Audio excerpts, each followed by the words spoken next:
क्या आपका जीवन खुशहाल नहीं?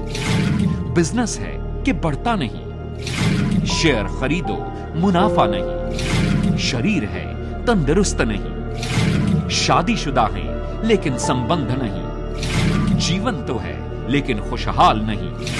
घर का सपना साकार नहीं होता? विदेश का वीजा नहीं मिलता? अपना करियर गोलमोल? बच्चों का भविष्य डामाडोल? हुनर है, कामयाबी नहीं? कलाकार हैं, शोहरत नहीं? कदम तो हैं पर रास्ते नहीं? सोचिए, समझिए, आखिर कारण क्या है? मिले विश्व प्रख्यात ज्योतिषाचार्य श्री पी.के. सरना जी से। देश विदेश में अब तक हजारों कुंडलियां एवं हस्तरेखाएं देख उनका दोष निवारण कर लाखों लोगों का भाग्य उत्थान कर चुके हैं। 2 दशकों से ज्योतिष शास्त्र, वास्तु शास्त्र एवं हस्तरेखा के गहन शोध एवं अध्ययन के चलते अद्वितीय पुस्तक की रचना भी की। Dictionary of significators in astrology. जन्म तिथि एवं समय की सही जानकारी न होने पर भी स्थिति एवं समय चक्र आकलन द्वारा कुंडली तैयार कर समस्याओं का समाधान करते हैं। जीवन अनमोल है, इसे बेहतर और खूबसूरत बनाएं। देखें, जानें ग्रहों का संदेश। नमस्कार, मैं हूं शाइना और आप देख रहे हैं ग्रहों का संदेश। दोस्तों, जैसा कि इस प्रोग्राम के नाम से ही जाहिर है कि ग्रहों का संदेश, यानी कि आपके ग्रह आपके बारे में क्या कहते हैं, वो क्या बताते हैं। आपका फ्यूचर ठीक वैसा ही है जैसा आप सोचते हैं, या फिर उसमें कोई प्रॉब्लम है, या फिर वो बहुत ही अच्छा जाने वाला है। आइए इन सब चीज़ों की जानकारी लेते हैं हमारे साथ स्टूडियो में मौजूद ज्योतिष, वास्तु और हस्तरेखा विशेषज्ञ श्री पी.के. सरना जी। सरना जी, आपका हमारे स्टूडियो में बहुत बहुत स्वागत है। नमस्कार। नमस्कार। सरना जी, हमने अक्सर देखा है कि आप एम्पैथी वर्ड का बहुत यूज़ करते हैं, तो आफ्टर ऑल ये है क्या, ये एम्पैथी वर्ड है क्या? देखिए, हम जिस ब्रह्मांड में रह रहे हैं, जिस हम स्थिति में रह रहे हैं, उसमें बहुत से ग्रह हैं हमारे जो इर्द गिर्द हमारी पृथ्वी के आसपास घूम रहे हैं। सूर्य है और बाकी सब ग्रह भी हैं, और ये सब ग्रह सूर्य से ही निकले हुए हैं। एम्पैथी शब्द होता है समानुभूति। जब हम एक सा महसूस करते हैं, हम ये मानते हैं कि पृथ्वी सूर्य से निकली है जी, और हम पृथ्वी के अंग हैं। इसका मतलब कहीं ना कहीं एक ही रक्त प्रवाह है। जैसे आप समझिए, एक माँ है और उसके बच्चे हैं, एक ही रक्त प्रवाह है, तो इसमें एक जैसी फीलिंग का आ जाना जायज़ ही है। कहीं ना कहीं हम में सूर्य का प्रभाव है, तो हमारी हड्डियों में और हमारे रक्त में सूर्य के अणुओं का प्रवाह बना रहता है। ये बात बिल्कुल तय है। तो हम ये बात बहुत अच्छी तरह समझ सकते हैं जब हम ये देखें, जब आजकल स्टडी भी काफ़ी चली है और इसमें चल भी रही है। एक ही जो अंडा है, उससे जब 2 बच्चे पैदा होते हैं तो उनको आप कहीं दूर भी रख दें। मैं जुड़वा बच्चों की बात नहीं कर रहा हूँ। जुड़वा बच्चों में तो 2, 4, 5 मिनट का ही फ़र्क होता है, वो एक अलग बात हो गई है। लेकिन मैं जिसकी बात कर रहा हूँ, अगर ऐसे बच्चों को अगर आप दूर भी रख दें और उन्हें आप कुछ बनाने को कहें, तो एक सी उनके विचार मिलेंगे। आपको अगर कोई तस्वीर बनाने को कहें, तो जब आप देखें तो तस्वीर में काफ़ी समानता नज़र आएगी आपको। तो ये एक एम्पैथी होती है, एक जैसा विचार होना, एक जैसी सोच होना। तो ऐसे ही कहीं सूर्य में, पृथ्वी में, बाकी ग्रहों में, हम में, जड़ चेतन में, जितना भी ये सब सौर मंडल का हिस्सा है, इन सब में एक एम्पैथी है, एक विचार है। तो ये ज्योतिष में इसका हम कहीं कहीं इस्तेमाल करते हैं, इसीलिए शायद आपने सुना होगा मेरे मुंह से। जी बिल्कुल, अक्सर आप यूज़ करते हैं, तो मैंने कहा चलो आज पूछ ही लूँ, क्योंकि मेरे मन में अगर ये सवाल आया है तो हो सकता है हमारे दर्शकों के मन में भी आया ही होगा। सरना जी, जो ये हमारे पास आज पहला मेल आया हुआ है, कुणाल जी हैं ये कहते हैं मेरे बेटे का जन्म, इन्होंने जन्म तिथि नहीं लिखी है, इन्होंने कहा है कि उनका जो उन्होंने कुंडली जब बनवाई तो वो उन्होंने पहले से ही बताया है कि उनका जन्म जो है गण मूल नक्षत्र का है। मैं बहुत चिंतित उनके बच्चे का, जी उनके बच्चे का जन्म, उन्होंने कहा कि मैंने पता किया, उसकी कुंडली निकलवाई है तो उसका जो जन्म है वो गण मूल नक्षत्र का है। मैं बहुत ज़्यादा चिंतित हूँ। पंडित जी ने कहा है कि उसका असर पूरे परिवार पर आता है, बच्चे की सेहत पर भी काफ़ी असर आ रहा है और उसकी पढ़ाई पर भी, आगे करियर बढ़ने में भी परेशानियां आएंगी, ऐसा पंडित जी ने कहा है। मैं तब से बहुत चिंता में हूँ जब तक उसकी सेहत, और तभी से उसकी सेहत जो है वो ख़राब हो रही है। मैं उसकी मूलों की पूजा भी करवा चुका हूँ, परंतु अभी फ़ायदा नज़र नहीं आ रहा है, डर लगता रहता है। कृपया मार्गदर्शन करें कि क्या होगा तथा क्या हमें क्या करना चाहिए ताकि बच्चे की सेहत ठीक रहे और परिवार पर भी कोई संकट ना आए। मैं ये कहना चाहूँगा, आपने जो गंडमूल की समस्या रखी है, बहुत सारे बच्चों का जन्म इन स्थितियों में देखा गया है जब बच्चे मूलों में पैदा होते हैं। मूलों में पैदा होने का छोटा सा आप अर्थ समझें कि जब भी बच्चे का जन्म बुध या केतु के नक्षत्रों में हुआ है, जब भी चंद्रमा इन नक्षत्रों में गोचर करता है तो उस नक्षत्र का जन्म माना जाता है, जिस भी नक्षत्र में चंद्रमा चलता है। तो अगर ये नक्षत्र बुध या केतु के हैं तो गंडमूलों का जन्म माना जाता है वो। लेकिन ये बहुत ज़्यादा इफ़ेक्टिव नहीं हो पाते हैं। कुछ स्थितियाँ इसके साथ में हमें जोड़नी चाहिए। सिर्फ यही नहीं है हम इनको देख लें और उसके बाद हम कहें मूलों का जन्म है तो इसमें जो आपकी सेहत खराब रहेगी, कैरियर में परेशानी आएगी, या फिर ये कह देंगे जो पूरे परिवार को परेशानी है। ये सिर्फ एक नज़रिया हो गया एक चीज़ को देखने का। ऐसा हमें नहीं करना चाहिए। हमें ये भी देखना चाहिए कि जो चंद्रमा का संबंध है क्या छठे, 8वें या 12वें घर से बन रहा है, क्या उन नक्षत्रों का जो संबंध है छठे, 8वें या 12वें घर से बन रहा है। अगर ऐसा कुछ है तो मैं ये ज़रूर कहूँगा कि हाँ, वहाँ पर वो चीज़ प्रभावशाली है और ऐसे में ये जो बच्चे पर असर आएगा उसकी सेहत पर भी आएगा, उसके कैरियर पर भी आएगा, उसका असर पूरे परिवार पर भी हो सकता है। बच्चे की सेहत भी खराब रह सकती है, लेकिन वो भी तभी है जब गोचर में कहीं उन नक्षत्रों में, उन दशाओं का, जो दशा के लॉर्ड हैं उनका कहीं गोचर में या ट्रांजिट में उन सब चीज़ों के साथ जुड़ेंगे। जब तक जुड़ाव नहीं होगा तब तक प्रभाव नहीं होगा, और जैसे ही जुड़ाव होगा तो फिर वो प्रभाव नज़र आएगा। उसे आप कह सकते हैं गंडमूलों का जन्म है और उसके बाद उनका प्रभाव है। सिर्फ यह कह देना कि भाई मूलों में जन्म हुआ है और ये सारी चीज़ें होंगी, ये ठीक नहीं है। और जैसे ये कह भी रहे हैं, मैंने पूजा करवाई भी है, और लेकिन फिर भी जो यथास्थिति बनी हुई है तो कहीं ना कहीं दशाओं का प्रभाव आता है जी। तो सिर्फ एक उस फैक्टर को लेकर ना चलें ये, और जन्म कुंडली कहीं और भी दिखा लें, कहीं अच्छे विद्वान जो हैं, पंडित जी हैं, उनको दिखा लें और फिर उसके बाद ये डिसाइड करें कि करना क्या है। ऐसे कन्फ्यूजन की स्थिति में ना रहें वो जी। सना जी, यहाँ पर हमारे पास बहुत सारे मेल आए हुए हैं, लेकिन मेल लेने से पहले फिलहाल वक्त हो चला है एक छोटे से ब्रेक का। आप कहीं जाइएगा नहीं, क्योंकि ब्रेक के बाद आपके मेल्स लेंगे और सना जी से जानेंगे उनके उपाय। ज्योतिष शास्त्र के अनुसार शुद्ध राशि रत्न ग्रहों के दुष्प्रभाव को दूर कर उनके शुभ एवं लाभकारी फल हमें प्रदान करते हैं। वेदांत ज्योतिष एवं रत्न संस्थान, certified and energy level tested gemstones, a place for royal, rich and pure astro gemstones. वेदांत ज्योतिष एवं रत्न संस्थान दीर्घायु, भक्ति, मुक्ति और मोक्ष प्रदान करने वाला पूर्ण सफलतादायक रुद्राक्ष भी प्राप्त कर सकते हैं। वेदांत ज्योतिष एवं रत्न संस्थान, 8208 शिवालिक, मालवीय नगर, न्यू दिल्ली 110017। फोन्स 099-110-55543, 099-110-55546, 099-110-55549।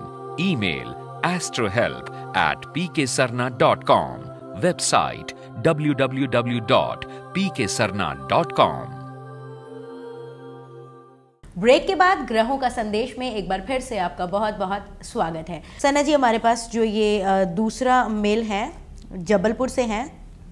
ये जबलपुर में रहते हैं और कहते हैं मेरा नाम आशीष है, मेरी जन्म कुंडली नहीं है, परंतु मैं कोई रत्न पहनना चाहता हूँ, तो कृपया आप मुझे मार्गदर्शन कीजिए मेरा कि मैं कौन सा ऐसा रत्न पहन सकता हूँ। आशीष जी नमस्कार, आपका प्रश्न मैंने सुना है, अच्छा इंटरेस्टिंग सवाल है, क्योंकि आजकल ऐसा काफ़ी हो रहा है। लोग आते हैं हमारे पास, कुंडली नहीं होती है और फिर भी वो रत्न पहनना चाहते हैं, क्योंकि वो अपने आसपास माहौल में देखते हैं कि बहुत से लोगों ने रत्न पहने हुए हैं और तरक्की कर रहे हैं जी, बिल्कुल सही। डे बाय डे उनकी अड़चने, आप किसी से पूछें ये पहनने के बाद क्या रहा, तो वो कहते हैं हाँ फ़ायदा रहा। तो ऐसे जब आपने एक से सुना, दूसरे से सुना, तो आदमी के मन में बेचैनी होती है, इच्छा जागती है कि भी हम भी कुछ रत्न पहने।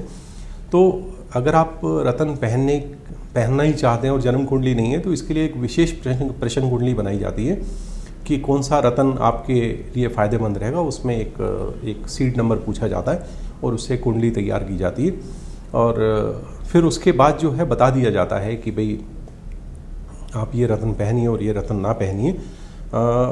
आजकल मैंने ये भी देखा है कि कई जगह पर कई जो विद्वान पंडित भी हैं या एस्ट्रोलॉजर हैं वो 5वें घर 9वें घर या फिर लगन का रत्न धारण करवा देते हैं। लोग बाद में ये कहते हैं कि नहीं इनका प्रभाव नहीं आया है। तो केवल 5वें 9वें जो ट्राइन लॉर्ड्स होते हैं उनका भी रत्न कई बारी नहीं काम करता है और ऐसे ही लग्नेश का भी जो लगन का जो रत्न है वो भी धारण करवाते। जैसे मान लीजिए लग्नेश सूर्य है तो उसका फिर जो रूबी पहनने को बोलते हैं, आम सुनने में ये आता है लेकिन ऐसा नहीं है। और भी काफ़ी सारे फैक्टर देखे जाते हैं उसमें। वो जो ग्रह है वो किस नक्षत्र में है, किस उप नक्षत्र में है, किन किन घरों का प्रभाव लिए हुए है। कहीं देखने में तो लग रहा है अच्छा है, जैसे ट्राइन लॉर्ड है मान लीजिए। तो ये कैसे देखा जाता है सरना जी, पामिस्ट्री के द्वारा? नहीं क्योंकि जन्म कुंडली तो उनकी फिर है नहीं। वो जो प्रश्न कुंडली बनाई जाती है, विशेष प्रश्न कुंडली बनाई जाती है, उसके आधार पर देखते हैं कि कहीं जो वो ग्रह है उसकी स्थिति कैसी आ रही है। पॉजिटिव हाउसेस को लेके चल रहा है वो जो ग्रह है, कहीं कोई नेगेटिव हाउसेस का प्रभाव तो नहीं आ रहा है। अगर ऐसा कोई नेगेटिव हाउसेस का प्रभाव नजर आता है तो फिर हम जो है उस रत्न के लिए नहीं कहते हैं। प्लस साथ में ये देखा जाता है कि जनरली काफ़ी लोग ये कहते हैं कि जो आपका बॉडी वेट है उस हिसाब से आप रत्न पहन लीजिए, या फिर ये जैसे आजकल कई विद्वान लोग या पंडित लोग ये कहते हैं कि सिर्फ 1.25 रत्ती का ही स्टोन पहन लीजिए। ये भी सही नहीं है। कल आप अपनी बॉडी का जो वेट मैनेजमेंट कर सकते हैं। सपोज़ अभी आपका वज़न 80 किलो है और बाद में या जाके 70 भी हो सकता है, 90 भी हो सकता है, तो आप कितनी बार स्टोन बदलेंगे आप? ये आम देखने में आता है। ये बहुत लोग इस बारे में कहते हैं भी हम कैसे करें, ये आम सवाल सुनने में आते। तो ऐसी ये मान्यताएं ठीक नहीं है, चल रही हैं, ठीक है। हम भी कुछ ज़्यादा नहीं कहना चाहते, लेकिन अपना विचार जरूर रखेंगे कि अगर आप अपने फेवरेबल नंबर को बेस रख के आप उतने रत्ती का ही रत्न पहने। सपोज जैसे मान लीजिए कि जन्म 24 तारीख का है तो 2 और 4 6 हो गया ये।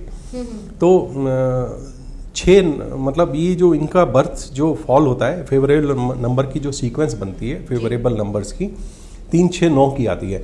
तो इसमें बेटर है कि इन्हें 6.25 रत्ती या 9.25 रत्ती ये रत्न धारण करें। अगर और ऊंचा जाना चाहते हैं तो 12.25 रत्ती भी ये ले सकते हैं।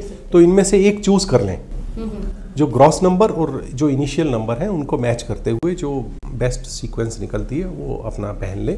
फायदा होगा, डबल फायदा होगा इससे। और मैं ये कहूँगा जब भी आप स्टोन पहने पूरे विधि विधान से पहने। जो रत्न पहना जा रहा है उस दिन का होरा निकाला जाए। होरा निकालने के बाद उस होरा में इसके जो ग्रह के मंत्र हैं वो साथ में रख के उसको सिद्ध करके शुद्ध करके ही पहना जाए। ये वैसी ही बात है जैसे हम किसी व्यक्ति को मान देते हैं। जब हम किसी को व्यक्ति को मान देते हैं तो हमारे लिए वो करने को, हमारी फेवर में आने को वो तैयार हो जाता है। वैसे जब हम रत्नों को मान देते हैं तो रत्न भी जो है हमसे सहयोग करते हैं। जेसी बोस ने भी 1901 में रॉयल सोसाइटी ऑफ लंदन में लेक्चर दिया था। तो उन्होंने ये वहाँ पे कहा था कि जो जितने पेड़ पौधे हैं ये जड़ चेतन है, ये सब जीवित हैं। और उन्होंने प्रूव किया था वहाँ पे एक्सपेरिमेंट करके। तो रत्न भी जो हैं जीवित हैं और हमें इनको पूरा मान देना चाहिए। जैसे हम जीवित व्यक्ति को मान देते हैं तो इसमें ज़्यादा इफेक्टिव हो पाते हैं, ज़्यादा अच्छा काम कर पाते हैं। इतना हमें जरूर ध्यान रखना चाहिए। और सना जी, ये जो दूसरा प्रश्न हमारे पास है ये है वास्तु से है। आस्था जी हैं, ये मेरठ से रहती हैं और ये लिखती हैं हमें कि मैं एक नए घर में शिफ्ट होने जा रही हूँ, इसलिए मैं आपका प्रोग्राम रोज़ाना देखती हूँ। तो मैं देखती हूँ कि आप लोगों को बहुत ही अच्छे वास्तु टिप्स देते हैं और इस प्रोग्राम को देखकर मुझे पता लगा कि वास्तु दोष होने के कारण कई लोगों को बहुत बड़े बड़े नुकसान उठाने पड़ रहे हैं। आस्था जी, बिल्कुल सही कहा है आपने। तो सन्ना जी ये जानना चाहती हैं कि उन्हें कुछ वास्तु टिप्स दें, क्योंकि वो नए घर में शिफ्ट होने जा रही हैं। तो क्या वो ऐसा फॉलो करें जिससे कि उनको किसी परेशानी का सामना ना करना पड़े? आस्था जी नमस्कार, आपने बड़ा अच्छा सवाल पूछा है, लेकिन इसका जवाब बहुत बड़ा हो जाएगा। मैं फिर भी बहुत बड़ा जवाब ना देते हुए कोशिश ये करूँगा कि एक ब्रीफ में बात की जाए। देखिए, चुंबकीय जो तरंगे हैं ये नॉर्थ पोल से साउथ पोल की तरफ चलती हैं। तो सोते हुए हमें खास तौर से ये ध्यान रखना चाहिए कि हमारा जो हम जो सोएं तो हमारा सिर जो है साउथ पोल की तरफ रहे, ना कि नॉर्थ पोल की तरफ। तो ये अगर नॉर्थ पोल की तरफ, नॉर्थ डायरेक्शन में रहता है तो सीधा सीधा प्रभाव हमारे मस्तिष्क पे आता है।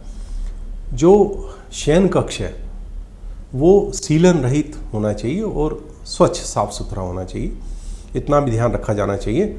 साउथ ईस्ट जो डायरेक्शन है वहाँ से नकारात्मक ऊर्जा का प्रभाव आता है, इस कारण से घर में झगड़े बने रहते हैं और घर में जो स्त्रियां होती हैं उनको उनसे रिलेटेड जो समस्याएं हैं, बीमारियां हैं, झगड़े हैं, आपस में सुबह शाम के जो परेशानियां हैं वो आती रहती हैं। तो इस डायरेक्शन का भी खास तौर से ध्यान देना चाहिए। साउथ ईस्ट डायरेक्शन जो है थोड़ा सा मतलब कुछ ही कामों में इस्तेमाल हो सकते हैं, जैसे किचन वगैरह है, तो इस चीज़ का साउथ ईस्ट डायरेक्शन में ही ध्यान देना चाहिए। सोते हुए जो दरवाज़ा है उसकी तरफ पैर करके नहीं सोना चाहिए, ना ही सिर करना चाहिए जो मेन डोर है। आप ये भी समझ सकते हैं कि भाई इसमें सीधी सी हवा लगती है, लेकिन हम उसको वास्तु के हिसाब से लेते हैं तो ये ठीक नहीं माना जाता है, क्योंकि वहाँ से जो एनर्जी प्रवेश करती है वो परेशानियाँ बढ़ा देती है। दरवाजे की तरफ ना सिर करके सोएं ना पैर करके सोएं, पैर जो है आपके ठोस दीवार की तरफ। सरना जी, अगर किसी के घर में आपने कहा कि साउथ की तरफ सर करके सोएं, तो अगर दरवाजा अगर नॉर्थ की साइड है तो वो तो जाहिर सी बात है कि पैर उस साइड हो जाएंगे। हाँ, वो जब भी घर की, मैं समझ रहा हूँ इस बात को, लेकिन आप इन टोटलिटी देखिए, आप जो जो इम्प्रूवमेंट कर सकते हैं आप जी, क्योंकि स्थितियों को बहुत ज़्यादा बदलाव कर नहीं सकते, तो उसमें जो बेस्ट पॉसिबल है बिना तोड़ फोड़ के, बिना ये तो चीज़ें सोने की हैं, जी जी, है ना। डायरेक्शंस और भी कई हैं सोने के लिए, जैसे वेस्ट में सिर ना रखें, नॉर्थ में ना रखें, लेकिन साउथ में रख सकते हैं, ईस्ट में रख सकते हैं। नॉर्थ में रखने की क्या हार्म्स होते हैं? नॉर्थ से अभी मैंने जैसे बताया वहाँ से चुंबकीय तरंगे का प्रवाह रहता है साउथ की तरफ, तो ये चीज़ें हैं। अब मैं एक बात और बताना चाहूँगा आस्था जी को कि जो शयन कक्ष है, जहाँ पर बेडरूम है, वहाँ पर एक्स्ट्रा फर्नीचर नहीं रहना चाहिए, इलेक्ट्रॉनिक गैजेट्स नहीं होने चाहिए, टीवी मोबाइल वगैरह वहाँ पर ना रखें तो अच्छा है, क्योंकि इसमें जो उन पे इलेक्ट्रॉनिक ये जो चीज़ें हैं ये अपनी वेव्स छोड़ती हैं और ये सोते वक्त परेशान करती हैं ये चीज़ें, तो उन चीज़ों को भी अवॉइड करना चाहिए। नॉर्थ वेस्ट में कभी सिर करके नहीं सोना चाहिए। ये जो स्थिति है नॉर्थ वेस्ट की, जो अनमैरिड गर्ल्स हैं उनके लिए ये स्थिति सबसे अच्छी है, वहाँ पर वो रहें। और जो बच्चे हैं, पढ़ने वाले हैं, उनको जो है ईस्ट डायरेक्शन में, अविवाहित अनमैरिड जो लड़के हैं वो पढ़ने वाले हैं, वो ईस्ट डायरेक्शन में सिर करके सोएं, सबसे अच्छा है। ये इन चंद बातों का ध्यान रखें, मैं कहता हूँ कि लाइफ इजी हो जाती है। स्वामी हैं या बड़े बुजुर्ग लोग हैं, उनको साउथ वेस्ट डायरेक्शन का कमरा दें सोने के लिए, लेकिन हाँ, अगर वो किसी बीमारी में चल रहे हो, कोई सीवियर बीमारी हो, तो उसमें फिर वो साउथ वेस्ट डायरेक्शन में उनको ना रखें। तो ये थोड़ी सी चंद चीज़ें हैं, अगर इनका ख्याल करें तो अच्छा। मैं इनको शुभकामनाएं तो देता ही हूँ, नए घर में प्रवेश कर रहे हैं। इन चीज़ों के हिसाब से अपने घर का फर्नीचर, बेड वगैरह सब सेट करें और इनको लाइफ इजी और अच्छी महसूस होगी, नज़र आएगी इनको। ये वास्तु टिप्स हैं जी। तो सरना जी, ये जो वास्तु टिप्स आपने दिए हैं, मुझे नहीं लगता कि ये सिर्फ आस्था जी के लिए ही बेनिफिशियल है, ये हमारे सभी लोगों के लिए बहुत ही सही साबित होंगे। सभी को फायदा है, सभी को इनसे फायदा होगा। तो ये तो बहुत ही बढ़िया टिप्स दिए हैं आपने, और हमेशा की तरह आपने जो अपना कीमती समय निकाला हमारे लिए, उन सभी के लिए आपका बहुत बहुत धन्यवाद सरना जी। नमस्कार दोस्तों, ग्रहों के संदेश में आज तो फिलहाल इतना ही, लेकिन हम आपसे वादा करते हैं कि हमेशा की तरह कल फिर से होगी मुलाकात। लेकिन तब तक के लिए हमें दीजिए इजाजत। नमस्कार। मिलने के लिए संपर्क करें Shri P K. Sarna ji, 8208 Shivalik, Malviya Nagar, new Delhi 110017। Phones 09911055543, 09911055546, 09911055549। Email astrohelp@pksarna.com. Website www.pksarna.com.